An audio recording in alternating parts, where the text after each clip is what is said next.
The Kansas Turnpike is a 236-mile multi-lane highway, and many drivers think they know how to use the left lane.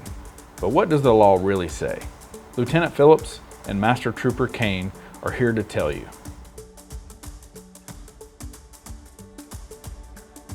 Hello, I'm Lieutenant Phillips with the Kansas Highway Patrol. Today we're looking at the left lane law.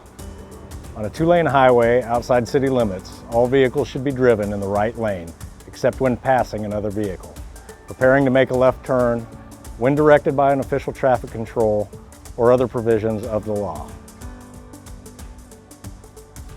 If you're within city limits, you can use the left lane as long as you are going the minimum speed limit.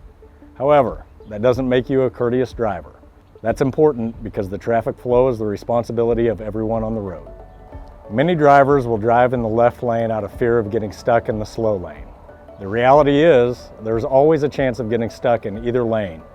Help prevent this by anticipating the flow of traffic and being a patient, attentive driver. Being a courteous driver is important whether you're in the city or on the highway.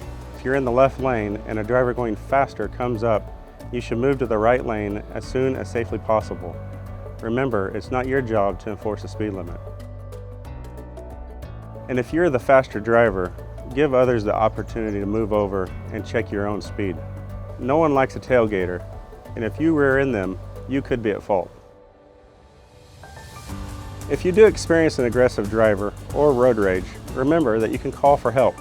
On the Kansas Turnpike, dial star 582, that's star 582, or to reach KHP, dial star 47.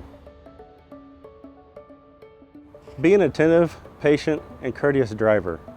Using lanes as designated by the law will improve the flow of traffic, helping everyone.